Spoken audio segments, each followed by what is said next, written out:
សួស្តីអ្នកទាំងអស់គ្នាតាំងពីខ្ញុំធ្វើ content មកមានអ្នកឲ្យមតិយោបល់បែបស្ថាបនាណាថាសំឡេងនាងខ្ញុំហ្នឹងគឺអត់មានកម្លាំងអត់មាន energy ឥឡូវនេះឲ្យនិយាយមិនឲ្យមាន energy ចានាងខ្ញុំខំនិយាយកុំឲ្យសតុនពេកធ្វើមិនបើសំឡេងគ្នា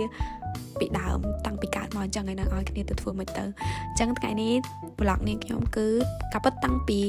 មួយខែមុនហើយ vlog នេះមួយខែពីរខែមុនហើយទីដឹងការដែលពេលគេធ្វើពិធីបុណ្យផ្កាសាមគ្គីនៅវត្តចំពោះវ័នឥឡូវនេះយើងចាប់ផ្ដើមដោយការ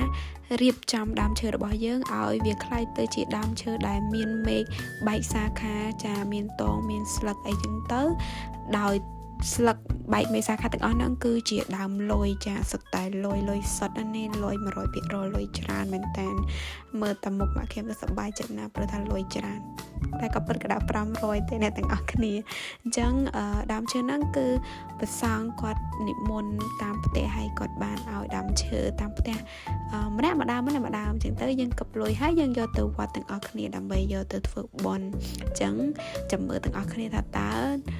យើងត្រូវធ្វើអីខ្លះអញ្ចឹងដោយសារនេះក៏ជាលើកទី1របស់ម៉ាក់ខ្ញុំហើយខ្ញុំដូចគ្នាដែលចូលរួមក្នុងកម្មវិធី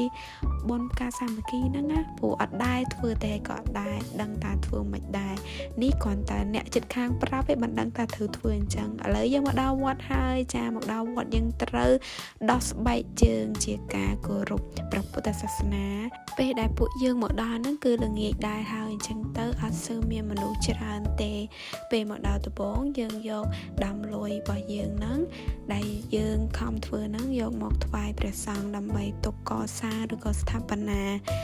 វត្តហើយក៏ដូចជាជួយដល់និស្សិតប្រសង់ដែលគាត់ត្រូវរៀនបន្តអញ្ចឹងណាចាហើយនេះគឺជាធូបដែលយើងបានដុតថ្វាយក៏ដូចជាបន់សន្នហើយយើងយកមកដោតវាអញ្ចឹងទៅហើយអ្នកឆ្មាហើយគេពុតខ្លួនអីណាយ៉ាប់ហើយទៅនៅកន្លែងព្រះទៀតណាខ្ជូតហ្មងហើយឆ្មាមានបនណាចានេះខ្ញុំថតជាមួយម៉ាក់ខ្ញុំមួយប៉ុសសិនហើយចាធ្វើបង្ហាញដូច review ដើមលុយអញ្ចឹងណាអ្នកទាំងអស់នេះអូយបាបឡើយអត់ទេ review ទេគឺចង់បង្ហាញថាមានបងប្អូនគាត់មកចូលរួមក្នុងកម្មវិធីនឹងច្រើនមែនតើប្រហែលជាពេលព្រឹកហើយពេលថ្ងៃនេះនាងខ្ញុំស្ដាប់ពោចាប្រសងឲ្យ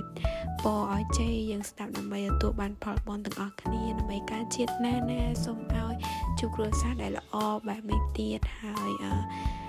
ធ្វើបុណ្យក៏ជាតិណាឲ្យចេះធ្វើបុណ្យធ្វើទានដើម្បីសន្សំកុសលផលបុណ្យអញ្ចឹងណាចាប្លុកថ្ងៃនេះចាប់ហើយអ្នកទាំងអស់គ្នារៀងវែងបន្តិចប៉ុន្តែសង្ឃឹមថាអ្នកចង់រៀនខ្មែរទាំងអស់គ្នានឹងចេះខ្មែរឆាប់នេះប្រហែលជាប្លុកក្រោយនាងខ្ញុំនឹងព្យាយាមនិយាយជាលក្ខណៈប្រយោគវិញលែងរៀនជាពាក្យអញ្ចឹងហើយកន្លងថាអត់ចេះអញ្ចឹងណារៀនចេះតែពាក្យអត់ចេះនិយាយនេះមនុស្សច្រើនមែនតើអ្នកទាំងអស់គ្នាអរគុណអ្នកទាំងអស់គ្នា